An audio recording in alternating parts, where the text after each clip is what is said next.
just gave the girl, pwah! Yes. How dare you, me, the planner kind of thing? Why would you do that? Then everybody said, no, that's not what happened. Then they explained to me what actually happened. And I was shocked. Oh my goodness. I said, God, what have I done? What have I done?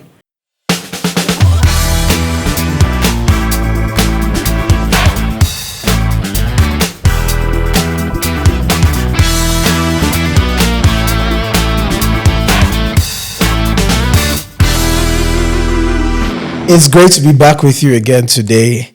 Thank you so much for always joining us on the Just Start podcast. And if this is your first time, welcome. This is the Just Start podcast, where we are sharing insights, stories, conversations around business, culture shaping, leadership, and much more. I'm your host. My name is Timothy Kunat, and as always, it's great to be here with you. My guest today is a phenomenal entrepreneur, academic, business trainer, and much more. In fact, I would say that there are many sides to her that I keep seeing every day, especially on her social media. But she's known for founding the Diamond Dreams Group and a business ecosystem focused on events, entrepreneurship, education, and empowerment initiatives. I have no other person here today than Dr. Emma Collins. It's good to have you here today, ma'am. Thank you, Mr. Tim Kunat. It's great to be here. I've always looked forward to coming here. Oh, fantastic. Yeah. Thank you so much. How have you been? I'm good. Smiling, happy. It's in reading and hearing about the things that you've done, it's 2.5 decades. Yes.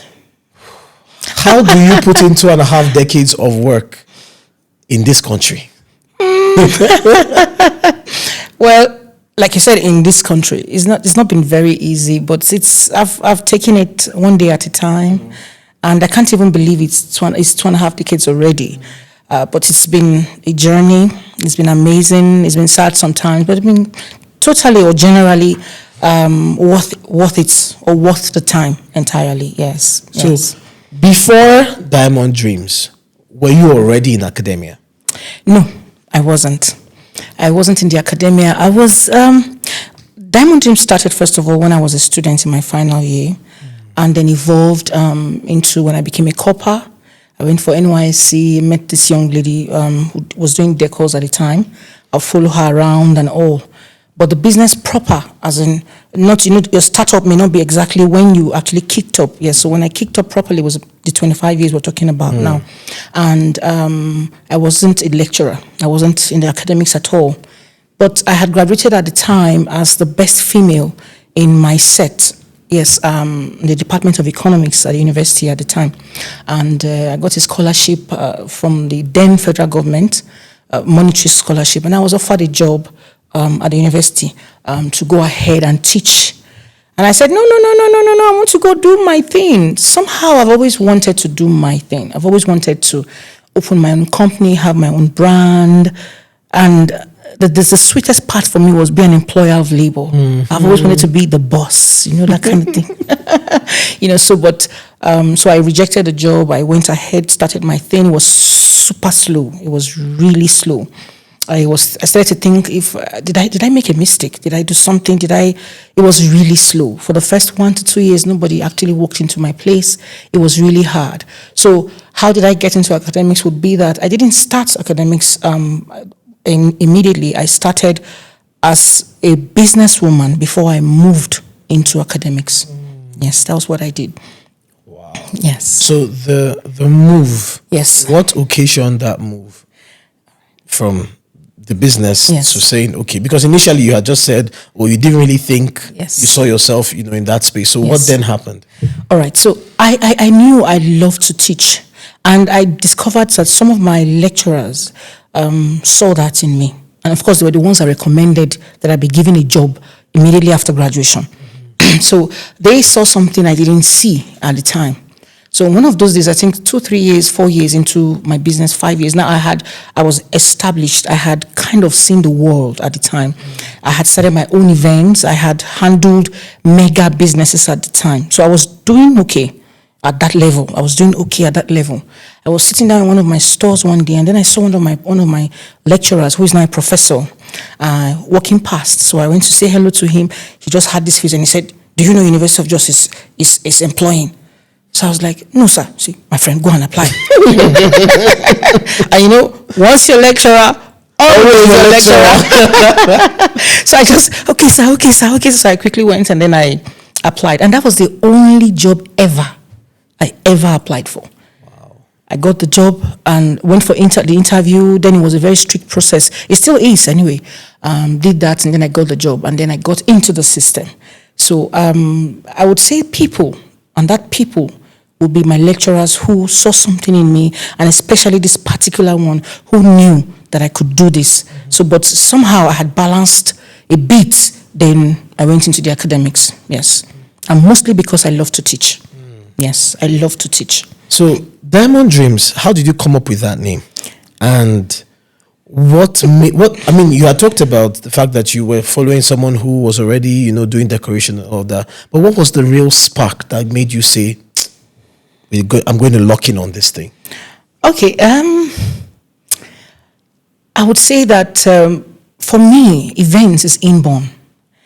I can remember as far back as age 3, age 4, when my my parents would come to school to pick me up. At that time, close to my school, there was this company, a company, and they would use papers. Of course, there was no AI and all of that now, and what we have now. So they would use papers and then try to shred secrets. So they shred secrets in their offices and then come to their dustbin and throw away these papers in the dustbin, not too far from my school, just a walking distance. So every time I would stand to wait for the boss or wait for my dad, I would just look at those papers and they looked amazing. Paper. So one day I took up the courage, ran to that place, packed the papers, stuffed them in my school bag. I was very small. Stuffed them in my school bag and I went home. Then waited for my mom to leave. She made some food for us. Eba. Then Eba was Eba, like Gary. She made it and then went out. I took that Gary. I started to stick all those stuff all over the wall in your mother's Gary? With my mom's Gary. Yes. I stuck them everywhere. Then I stood back and looked at my work of art and I was like, oh my, I've done it. This is amazing. My mom came back and beat the hell out of me. Of course. I'm just thinking you had the mind to use an African mother's Gary to do this experiment. And somehow she tried to stop it, but I really, it was in me. Every time I would go, I would find these papers, I would come. Christmas times, I would cut newspapers. Then newspapers were the in thing. We didn't have them online much then. I would attach them together and then do this spiral stuff all over the house and involve all my younger ones. And back then when you use it on the wall, when you want to peel off, it comes with the paint. Yes. So we had a lot of small holes all over the place. My mom she was helpless. She took me to some churches, was like, pray for her. Something is wrong with this girl. Maybe there's one spirit. The African thing. And of course they would say, yes, we need to pray for her. But over time, this inborn thing, it became what we call event decor now. I find that I'm happy in an empty space. Like when I came in here, I love aesthetics. I love colors. I love ambience. And I do it effortlessly because it's just in me. So if I'm doing an event, I'm planning an event, I'm decorating and all, I don't feel like I'm working. Yes, it's a lot of work actually, but I'm happy to see an empty room transform into what I'll call magic. Like that. So that was where it started for me. The events was first inborn. But of course I didn't remain at the level of just being something inside of me. I took it up and then the part where you asked me about when I finally made up my mind that this let me key in on this was when I went for NYSC. 20-something years ago when I went for NYSC and then I saw this young lady doing stuff with balloon. I was like, I have this. Let me start it. And then I started following her. I did a lot with her at that level. Then I honed my skills. I started to read. I started to see what others were doing online. Today, that craft is who I am today, or where I am and found myself. And I'm happy that I picked up that thing that was in me and have made it into a business through God's help. Yes. Amazing. And the name Diamond Dreams? The name Diamond Dreams, while in school, still at the university, because I love shiny, love stuff like that. I was with my friend Mary. I went to see her at the quarters in Jute at some time. I sat with her and I was like, Mary, I have this dream in me.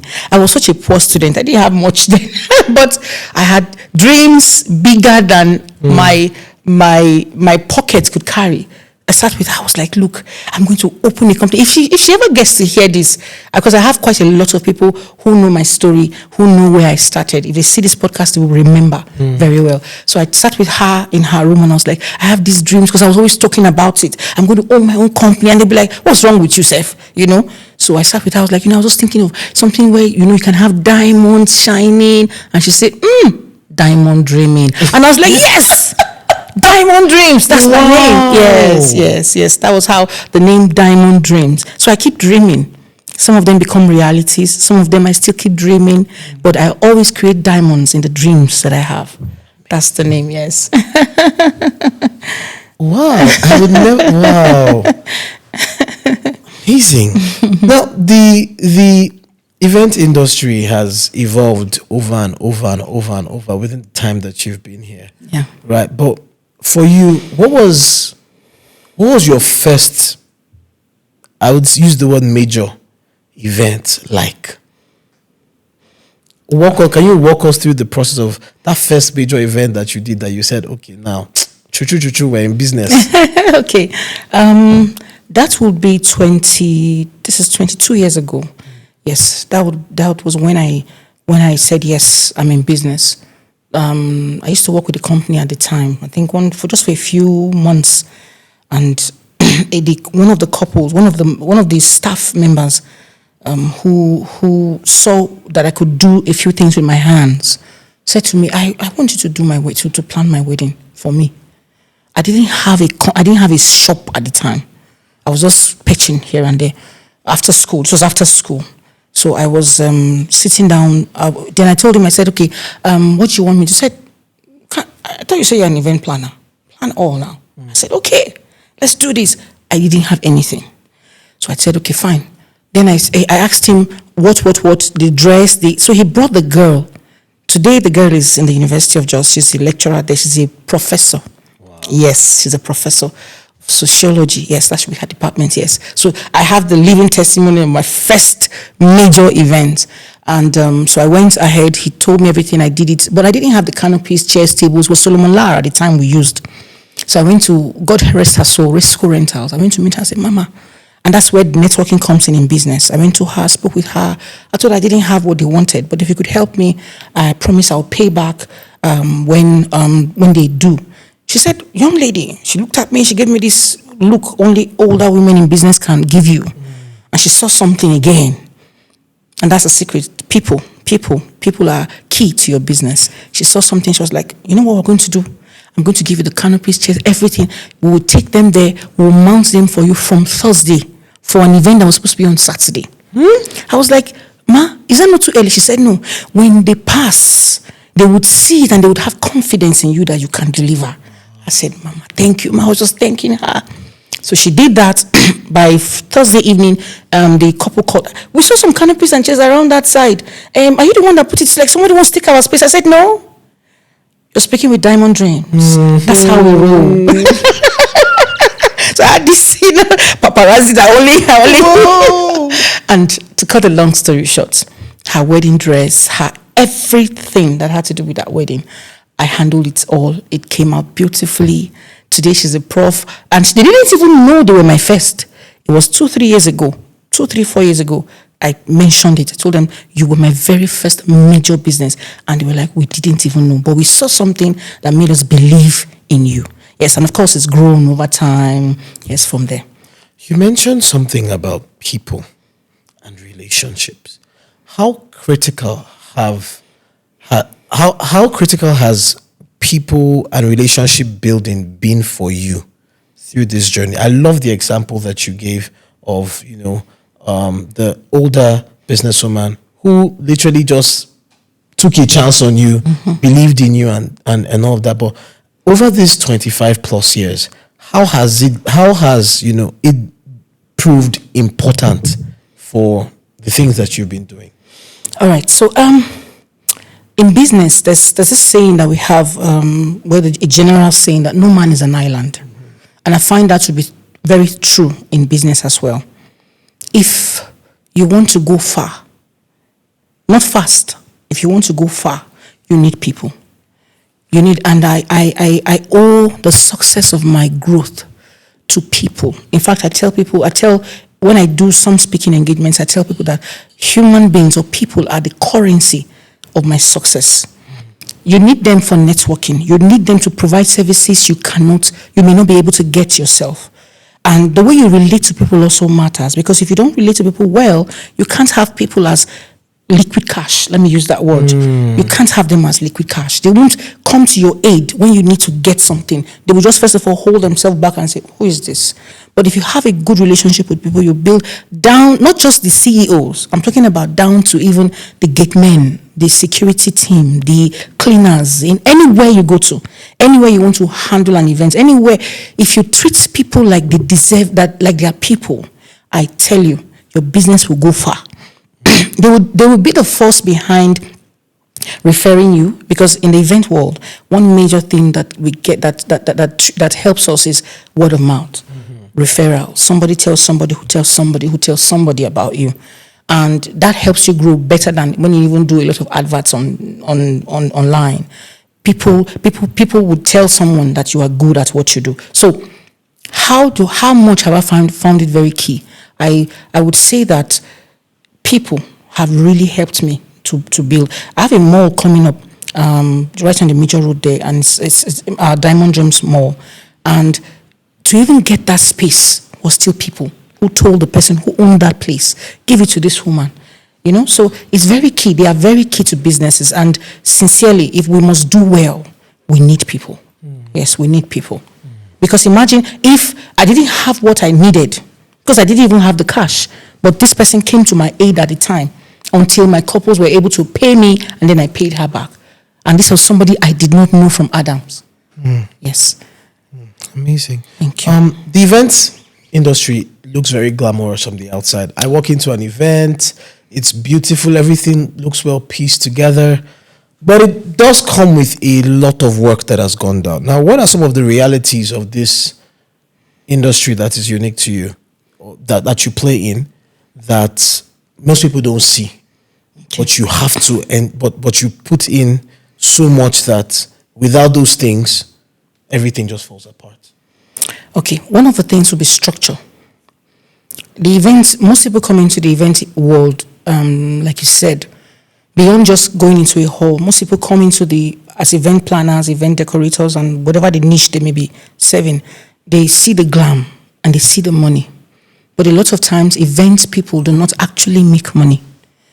Yes, we don't. And the reason is this: we do not structure what we do. We just feel, okay, if I have a few flowers, if I have a doofy, if I have a vendor here, if I have that, put them together, everybody says, oh, wow, lovely event.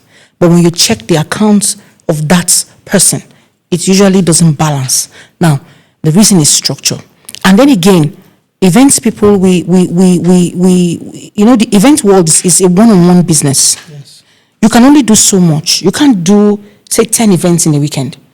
You can't do 20 events in a weekend. You can either do 1, 2, 3, most likely 1, 2, at the most 2, 3. And some may not even be as glamorous as. Now, what happens is, when you also spread yourself across, you also have issues. You also have a lot of, I take too much on, then we begin to burn out. Then we go into what I call hustle mode. And hustle mode is, I'm doing it myself. It's my energy, it's my business. We don't grow. You don't grow that way. If we don't take away the hustle mentality and know that my business is an ecosystem, it needs to have a structure. Who handles it? Every department needs to have somebody in charge. If, for example, we have a decorator who is in charge of that decorating team, who reports back to me if anything goes wrong, know that you are everywhere and nowhere. If it's the food, who is in charge of that department, who reports to you? Are the spoons there? Is this, you need to ensure that there is a structure properly maintained in that business. So the event world looks beautiful, but it takes a lot of work. But if we must make it work, we must go beyond the hustle mentality to an ecosystem mentality. And an ecosystem brings everything together, balances it, and then there is a flow.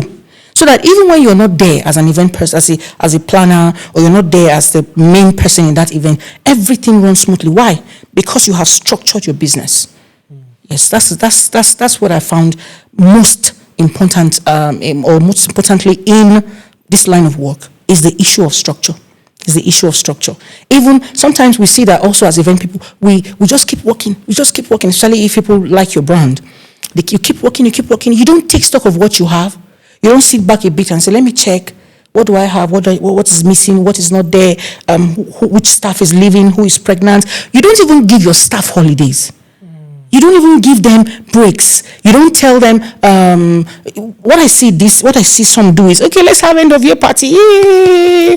And then you post it everywhere and they say, oh, this brand is very good with her staff. No. What's happening behind? What's happening underneath when nobody's? What happens? Do they get sick leave?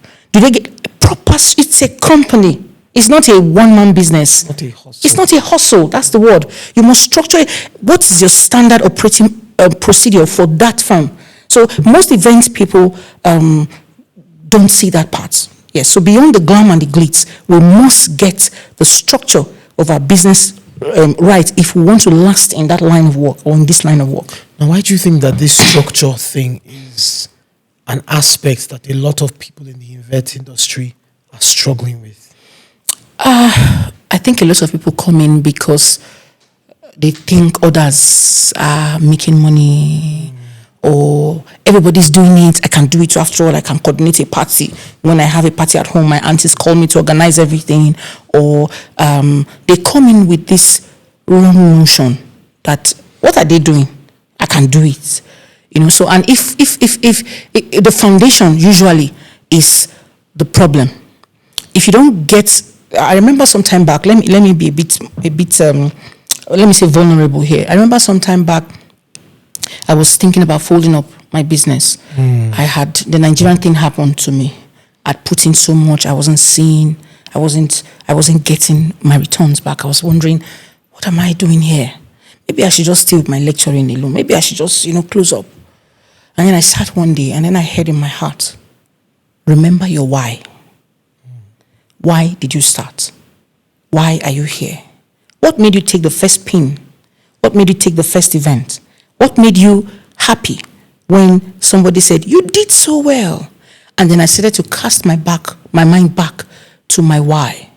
Why did I start? So if an event person does not know why, when you go in the long run, you will not last in that business. And I think it applies to everybody. Every business, actually. You must know your why. So that your lowest times, because there's no, in fact, even in life, there are seasons. We have the raining season, the dry season. A season doesn't stay forever. So there are seasons that will come that will be a bit slow, that will be a bit dry. You must remember your why. And so it keeps you there. So if you must enter into the event world, I talked about structure. I'm talking about this now. You must know why you are here. You must know why you are here so that it can keep you in the long run. In those low seasons, what were some of the things that, beyond understanding your why, what were some of the things that helped you pull through out of those quote and unquote rainy seasons into the bright and sunny moments? One of which is my husband. Yes. I know that a lot of times we hear a lot of negatives online and negative issues or talks about, but sincerely, I say this with all my heart, that if not for that man, I would have thrown in the towel like 50 years ago. If there's any Now, when I say my husband, I mean, again, people, right? He stood by me, and then he became... Is he also actively part of the business? Yes, in a way. Okay. In a way, as my support system. Yes, he, of course, supports. I call him my bank, and all of that. But he when you're in the rough place, this is the point I'm trying to make. You need somebody that you can talk to beyond just the first point I made. You need people you can talk to that can pull you out of that rainy season, that can pull you out of that darkness, that can pull you out of that time when you want to throw in the towel. For me, he a lot of times fills that gap. Then over time, of course, I have one or two friends who I can say, "Hi, me, I'm tired of this thing," and all that. Friends that are business people who also want your progress, because not everybody that. Some will say, "So what are you doing? Just take off," So my hobby is one of the persons, and then again, I learned also with time to. When I have a new idea, or whenever I'm stuck somewhere, or that we creatives, there's this light bulb that comes like, "Pah! Let me do this." Totally understand. Does that happen to you? Very constant. Yes. We need what I call the calm. That person who says to you, "Hold on, can we look at this together? Can we check this? Let's look at the pros. Let's look at the cons." So for me, he became, or he is my calm, because he's not that kind of person. So I need him to like, "Hey, babe," but in a very nice way. He does it in a nice way now, not before. He will say, "What are you thinking of doing? Why are you doing this one?" But now, oh no, he does. So when I throw a new idea to him, "I'm thinking of doing this," he says, "Okay." He now calms it down. So you need that also. So I mentioned three things. I said you need structure, you need people, you need someone that can help calm either the rainy season or that creative light bulb that goes off, that makes you make mistakes in investments. Because sometimes we just carry what we have, we put it in another business. Somebody tells you can expand, you can open another branch somewhere. You just go, you go. There's money in that place. There's money in that place, and then you're just everywhere. So we need people you need people in your circle who can calm you down and help you look at the parts as it goes. So those are the three major things I would say every person in my events fair needs, or even a normal business person needs to navigate the waters of the Nigerian entrepreneurship world. Yeah. Yes. Have there been some of those bad investments that you actually made? Oh, yes. Bad decisions, and would you be willing to share? Yes. Let me remember one that clicked a lot was yes. I noticed in Jos that we don't really have dresses for the biggies, females. Every shop you go to, you just think we're slim. We're African ladies who are robust. Yes. So I just thought to myself, wait, I do wedding dresses. I have a wedding dress. Why don't I just go invest some money and buy dresses for the bigs? So that as the bridal store is going on, this other section would fund or would meet the needs of big ladies. It sounded good, or it sounds good, right? Fantastic idea. I now I just took, I think 3-4 million at that time. I just took money, inside. I didn't ask questions. I was just excited about my idea. I put it in. Got the store, did that, then I started. It started to peak, and then I started to post. People were like, "Madam, which one are you doing? Is it wedding wife? Are we following you for events? Or are we following you for dresses for which one? We don't understand your page. We don't understand what you're doing. Where are you exactly?" That was one thing that first of all hit me like, okay. Then, and of course, for every business you do, I personally believe that it takes a side of your brain. Every section is like, my brain is in boxes. So there's a box that has this business. So sometimes I bring out this shelf, I sort the things out, then I close it back. Now imagine adding this to the already existing lineup of event center, the rental section, so many of the departments we have all in this world. So people will call me while I would be in the university. "Madam, they said, can we pay 20,000? But the price is already on it. Nigerians like to price. Can we give them for 18,000? Okay, give." They'll drop. A few minutes later, the bridal store is calling. Please, could you check? I sent you an email." Even with staff, I had a manager. Even with that, because the Nigerians fair, they love you. They love when they can get access to you. And at this level of business, that's where I am. Of course, I don't think everybody has access to Dangote now and the likes. Yes, but at this level of business, everything is in levels. You need to attend to your clients yourself. You need to bring in that human touch to it, or that human, or that I am here kind of thing, or I'm for you in this business. And so when they called, the calls were coming in too much everywhere. One day, I had a mental breakdown. Why? Just from the stress of running my business, the different aspects. I was in my office and I was like, "God, I need your help. I don't know what to do. I don't know what to do. Everybody's on me. And then, of course, children. I have my own children. That was the next question I was going to ask about family as well. Yes, children. My husband is there who needs my attention. Make me vegetables that are very straight. I don't want them diced. I want them nice, those kind of stuff. So I asked God for help. And this is as real as it can be. I sincerely asked God for help to sort out. So he asked me, what do you want? I said, Lord, I don't know what to do. Then he said to me, close that business. Close that business. So I said, if you want me to close this business, you have to send me somebody who will buy everything I have put in the store once. Because if it is to look for who to buy, I know I can't. I was in the shop, in my office in the university, some days later, a week, 2 weeks later, and then I went, and then I heard in my spirit, you know how you just get this intuition? Yes. Go to your shop. I left, went to my shop. I told my students I'll see them later. I went to my shop, sat in my bridal store. Then I sat for a while. Why am I here? I didn't see anybody. I just stayed. After a few minutes, my girls called me. Ma, please come to I used to call it Diamond Biggies. Biggies, yes, then. Come to Diamond Biggies. There's a lady here who wants some stuff and she has a lot of money. I said, oh, nice. So I rushed there. Got talking with the woman, and then the woman said to me, I like this business. If I had something like this, I would be so happy. I said, really? I said, so if you have something like this, you would take it? She said, yes. I said, madam, I've been waiting for you. Oh yeah, bye. And she said, yes, she's ready. That she would talk to her husband and get back to me the next day. Long story short, she did. She bought every single thing, to the chairs, the tables, everything. So I knew that could only have been God. That's an answered prayer. And I did not lose a kobo. The exact money I put in was what came back to me, I tell you. The money came back, then I now went back to the person who helped me, the man upstairs. And I said, God, okay, the money is back, what do I do? He said, put it back in that business that you are known for. He said, you have not broken, you have not won the waters. You have not put your bread upon the waters yet. They have not returned to you. You have not gone into wholesale. You've not gone into supplies. You've not even gotten the North Central. Why go into another lineup entirely when you are not ready? And that was what I did. I put the money back, and Diamond Dreams, picked as a bridal section, now bloomed again. So yes, that would be my experience of that, yes. This thing is very profound, because especially in the Nigerian entrepreneurship ecosystem, people tend to want to branch out.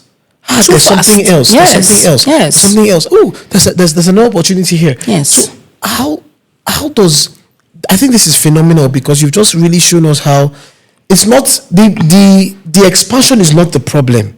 I think it's the timing. The timing, yes. The timing, the staffing. It's everything except just the expansion. And if you don't take into cognizance the nitty-gritties of starting a new business at the right time, you wouldn't do well. You won't do well. You end up even suffocating what you're already known for. You would give up on the dreams that you had already started, because you're trying to chase a new baby that you just gave birth, and the baby needs to grow. You first of all give it milk, then you give it bones, then it will grow up. It will follow the stages of growth. So why start when you are not ready? When this other one is still, or your first business is still at let's say it's just chewing meat. It hasn't stood on its own yet. It's not a teenager. It's not even an adult. I'm using the normal growth stages. So if your business is not at that adult stage where you can say it runs itself, I'm there, I'm not there, my structure is set, then you shouldn't branch off quickly into another thing because somebody says there's money there. No. In being a mother, wife, lecturer, and an entrepreneur, and even an entrepreneurship educator, and everything else that you are, how have you found the balance? Is there even a balance? Maybe the right question would be, how have you even been able to navigate through it all to ensure that you are still surviving, and then you are even going beyond survival, you're thriving as a business person and as an individual? Yeah. Okay, so here's what I do practically. I don't burn my time doing too much of TV, social media. I know my weaknesses. I know what takes my time. We need to recognize as people what your weakness, your problem. So you need to tackle that problem that burns you out first. And for me, it was a lot of, I like to watch some movies. Sometimes I just stretch my leg. Then before you know, I'm scrolling. I'm laughing. 2, 3 hours, 4 hours have gone. That's one. As tiny, as minute as this may be, people burn hours without even noticing it. So when it's time to cook, when it's time to take care of the family, there's a lacuna because you have burnt your time on your phone. So another thing that has helped me again is at some point when it was a lot for me, I had to sit back and I said, okay, which business is doing well? Which department is doing well? Which one needs a little bit of funds or some life? Which one do I outrightly need to shut down? Just so that I can sustain good growth. And so I did that. So I structured it. I had what I call passive income. Those ones that gives me passive income. The ones that give me, the ones that need my presence. Much I did all of that. I structured it and then I came up with what to take off. Then another thing that has helped me again is when I structure my time. I keep talking structure is key. When I go to the university, I work and all, I make sure that I am good at what I do. So that you don't, if you ask my students, how does she teach? Is she in class? Is she there? They will tell you. Now, why? Whatever you do it unto the Lord. You're serving God. And then secondly, you must be able to say to yourself, I did well.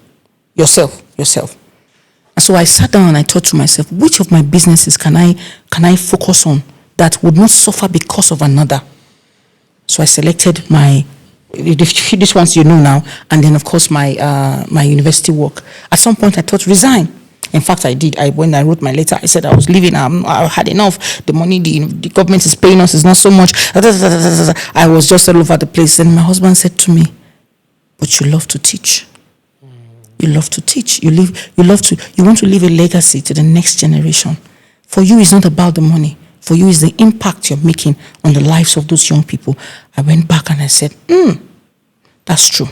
So the balance comes in one, managing my time well. 2, knowing that business that I don't need, that I should not put in all my effort in, that will take my time. 3, ensuring that the main one that gives me money is kept alive. Then 3, I also now developed another means of making income, whether I'm sleeping or I'm awake.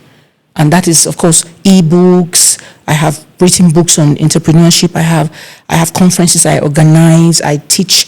I coach people. I have a lot of business. Like yesterday, somebody came to talk to me about retirement. She was talking about the fact that she doesn't think she can retire now. She doesn't have money. I give people time. Now, when they go, of course, on my page, they buy my books. They buy the things I sell to teach the next generation. So you must find the passive income and the active ones, and then create a balance. Then remember, your children or your family, your immediate business partners. Yeah. If they fail, you have failed. If they fail, you would not have achieved anything. Again, every child that God has given you is, if you look at your child or that particular, your husband, as a nation that God has put in your hand. Because imagine if you have 5 kids, I have 5 kids, and each one of them comes up well.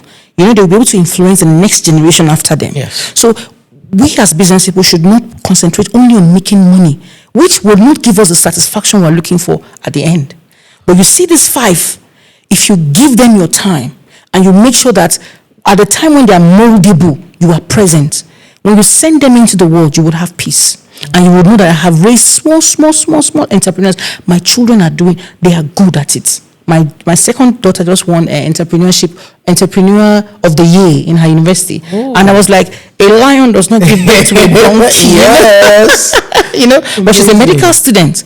Yeah, so you'd have, and then she had her first, she then told me, "Mommy, can I use your ATM and have a conference in my school?" Yes, the students' version. I said, "Carry go." And she had her first conference, ate all things money, and it went well. So I sat back and I was like, "Girl, You're getting something right. So you must also ensure that your family does not suffer because you're, okay, tell me, you make all the money in the world. How many cars can you really drive at the same time? How many beds? Even if you build 20 flats here, you can only sleep on one corner. You can't even put your legs and hands in a car and say, I'll drive all. No. After a while, as you get older, they will say, don't eat this, don't eat that, don't. Mm-hmm.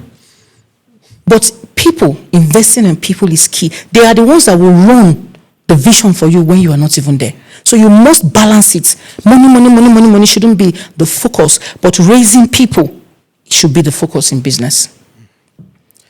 Money should not be the focus, but raising should focus on building people. Building people. Over and above making money. Making money is important. It's important, it's key. Building people is more important. More important, yes.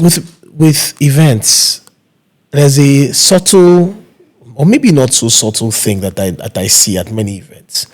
Is the thing between the event planners and the family members. Event planner has this thing that needs to be done.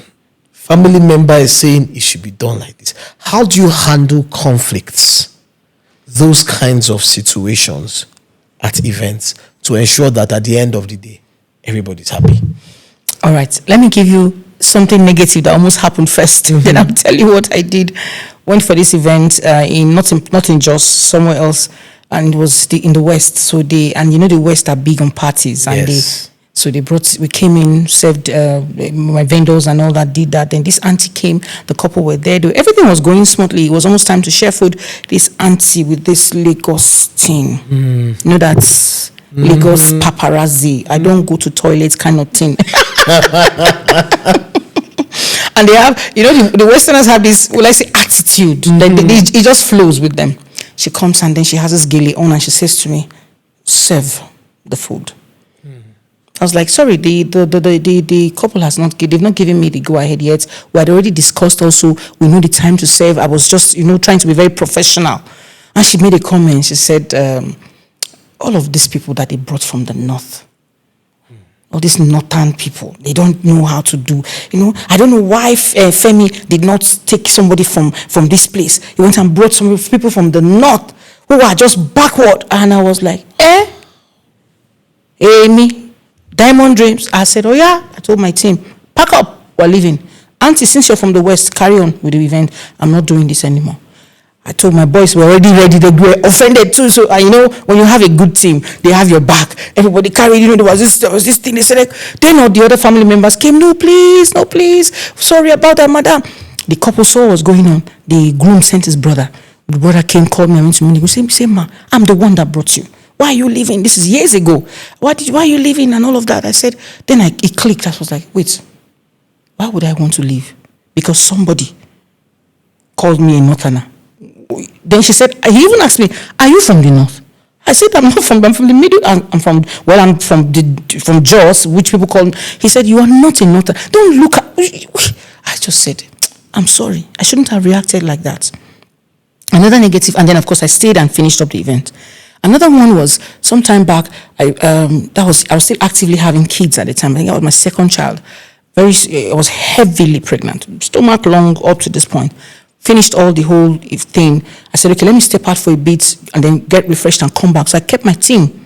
We planned that event as well. I'll be back. Came back. Then one of my girls started calling me. Ma, they have scattered everywhere. They said this is the family members. We're talking about family members. I ran there with my stomach was on my steering wheel because when I'm pregnant, I really can be pregnant. Got there, rushed there, and then I didn't decide. She said, this is the person who came out. She just moved the tables this way. I'm feeling like one almighty event planner. I just gave the girl, Pwah! Yes. How dare you, me, the planner kind of thing? Why would you do that? Then everybody said, no, that's not what happened. Then they explained to me what actually happened. And I was shocked. Oh, I said, God, what have I done? What have I done? Now, what am I trying to say? Family members can push you as a planner to do what you know is not ethically correct. They can touch your buttons. They can twist it around like this. And if you do not know how to maintain, let me use the word the Gen Zs use now, maintain your steeze and composure, you would most of the time just make a mess of your company and of the couple who hired you or the company who hired you.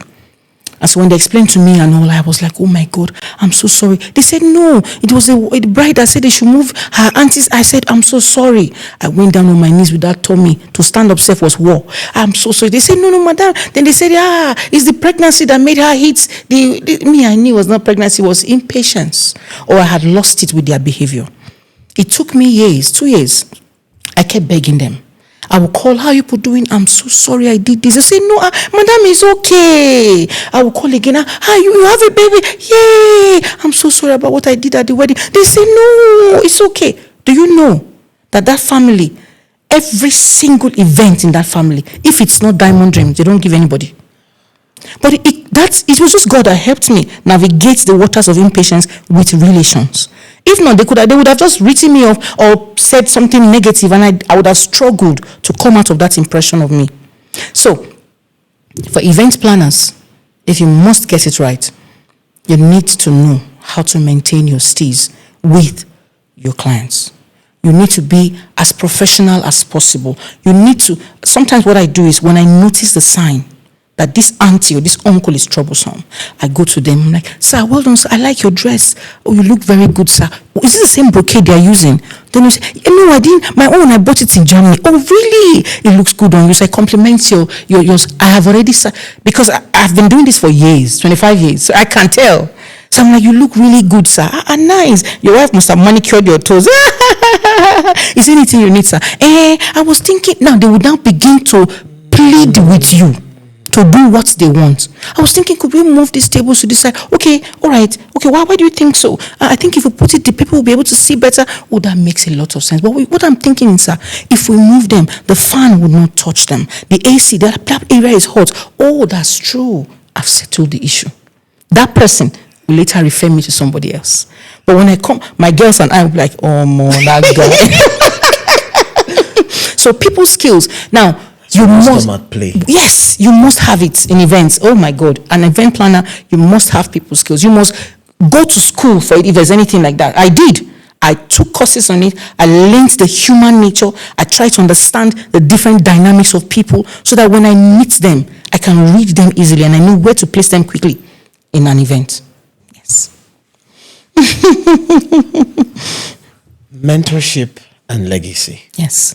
You've talked about a lot of things that you've learned in 25 years and things that you're still learning. How are you passing it on to the next generation and building beyond your own vision and your own dream, building the industry? So I have an academy where I teach people event planning, event decor, and then I have 1 or 2 persons who come to handle other issues, catering and all. For me, that's one of the ways I pass it on. Mm-hmm. People said, just it's too small. Why would you be teaching event planning to everybody? I'm like, the sky is wide. So wide, everybody can get their own piece of the cloud if you put your heart to it. That's one. And secondly, what you think you're hiding that is knowledge is on the public space. Mm-hmm. What you think that you know now, give it a little time. It will phase out. If you don't keep improving or getting better. And the more you teach, the more you raise people, the more you learn. I said something about no man is an island. So if for legacy, it would be that academy does that for them. And then I also have, like I said, I mentioned something about conferences I hold. Yes. I hold entrepreneurship classes. I have what is called street school with diamond dreams. And this one is on the streets of social media. I teach I teach business. And that's where my name, Jagaban of Business. Yes, I was about to even ask about that one. That was where I got that name from, Jagaban of Business, because I teach for free. So people are tuned to my page constantly to listen to what she has to say next about a business idea or why you shouldn't do this and stuff like that. And that's also part of mentorship. I've gotten lots of emails about people who told me they learned a lot structural wise and stuff about their business from just listening to that particular program. Then I also have what I call After the Wedding with Diamond Dreams. In this one, I mentor younger couples or couples who have done the wedding. The glitz is over, the glam is over, they have spent all the money, they are back to reality. Now, after the wedding. So I mentor younger couples or couples that are upcoming. Then you find that when they have babies, they tell me, they're like, you have a baby. When they hit a milestone, even when they get jobs, I have this relationship with them. You would think I know them from, no, it's business. And it's also mentoring the next generation, both in marriage and in business. So I have those who call me and like, Ma, I'm not doing this anymore. My husband, like, where you know this person from? I'm like, it's business. It's from business. I'm not doing it anymore. I'm packing up. He misbehaving. I'm not doing this. I'm like, oh, girl, where are you? I rush there, sit with them, we talk, or sometimes they come to meet me, like counseling. So that's mentorship for me in my brand. That's in the wedding brand now. Yes. And then for the academics as well, I have a conference I do every year. Currently, I'm the North Central representative for all female professionals in economics. So I'm the head for the entire North Central. And in that particular area, we mentor young girls in economics. What is the next level? What do you do with what you know? And all of that. And it's free. It's free. It's free, yes. So girls all over the North, the students, tune in. Sometimes we hold webinars. Sometimes we're planning to have our first conference very soon. But most of the time it's webinars because people are busy or they're in school and they come online a lot. So I mentor young people in the academics that way, but females. Then I have, of course, the final one will be LEAP. LEAP is Leadership, Empowerment, Entrepreneurship, Action and Purpose Nigeria. And that is also where I handle issues of business also. I'm a business person. I'm an entrepreneur. I don't go out of my comfort zone. So I do a lot of teachings. I have the conferences going on there and so many other things. So that's my little contribution back to society, to build people up who can say they can take this on or they can do this. Yes. Finally, where do you see the future of the event space in Nigeria, and what opportunities would you say or would you advise young people who are about to get into the space or who are new in the space to say, pay attention to this, pay attention to that? These opportunities have potential to grow bigger than what you think. All right. So where do I see the event world in the next few years? It's the event world is let me say it's akin to a flower that is about to bud. It's still budding. It's still just removing its petals a little bit. In the next few years, it will go beyond what we can imagine. In fact, it has already started. So it's beginning to open up as a full flower. So it's good we cash in on it now at this level. For example, we never used to have anything called event planning before. There was no term like that. Then it came. And then people were like, what do we need them for? What, just to come and collect money? Something I can do. And so they looked at event planners as less people that were less busy, who could run up and down and do stuff. But today, planners are paid in millions just to handle an event. That is on one side. Then you mentioned, your last question was about the young people. What would you say they should focus on when they come in? I would simply say, first of all, they should read. I read a lot too. If you don't read, and they say, well, you want to hide an information from a Nigerian, hide it in a book. I have books I have read on event planning. I'm always in one class, one course, but I structure it, as I said. Yeah. And so maybe I can do 2 courses in a year online. I'm reading, I download ebooks, I read them, and get to know what is happening in other climes, so that if I stand to talk, you will know I'm an authority in that field. So don't just jump in. First of all, read. Then find your strength. What is that thing that you love to do in the event space that you know if I focus on this, I can do well? For some girls, they love to cook. They cook, but they're not caterers. You could hone your skills in that area. It could be event decor. It could be different aspects of it. You need to find where your niche speaks to you, where it calls you more. Then focus on getting knowledge on that before you spread out. Yes, that's what I would say to every young person. So read, gain knowledge, know what is happening. If they say to you, how do you mix colors? If a couple comes and tells you, give me a Wedu green, an MTN yellow, would you say yes because, okay, that's what they want? No. You need to find out how people have handled changing the mindset of a couple from the color they have chosen. And that means you need to know your color palette. So you're not just a planner. You need to know all of it. So if they come to you, you can say, Ma, if you say we should put lights all over here, by the time it beams on the couple, it will create a hollowness behind them. Or when they say to you, I want all white, even at the back, you say to them, if I use black behind and then I put the white in front, it will dull the whiteness from the glass. They're like, I'm talking like a professional now, right? Yes. So you need to know what it takes to be in the event space before you call yourself a planner or an event person entirely in whatever niche you choose to be. Yes, or the ones that come and then they say they can cook and then half is Maggie. Half or half not done, half the other side, So you need to know how to mix things together so that you can be called an authority in that field. Education is not over. No. It cannot be overstated. It is not a scam. No, it's not. You must study. Yes. And I feel like that is going for knowledge and giving yourself to study is what separates good people from phenomenal people. Because that knowledge gap takes you from being good. You have the skill, you have the talent, you have the craft, you are great, you're good at this thing. But you're phenomenal at it because there's something that that separates you from everybody else that is just good. And I think this has been amazing. Thank you. Thank you so much, Ma. Thank you. You've shared so much insight. I think that you should actually do a lot more speaking. Okay. Especially in your field. There are many young people who are getting into who are looking to get towards getting into different parts of the event space industry, as it keeps growing and evolving every day. And I think that there's just so much wealth of information and knowledge that you have. So thank you for also honoring our invitation. Thank you. This has been fun. Yeah, and we should do something again. Yes, we will. Yes. Thank you so much. Thank you too. Thank you for having me. Thank you so much. I'm grateful. And thank you too for joining in. Like I always say, listen to this 1 time, 2 times, 3 times. Get your friends to listen to it. Share it as much as possible. There are many things that she shared that are not only even restricted to the event space. There are business principles that you'll apply and they will work for you. Thank you all so much for joining. I can't wait to see you at the next episode. Till then, do take care. Thank you. Bye.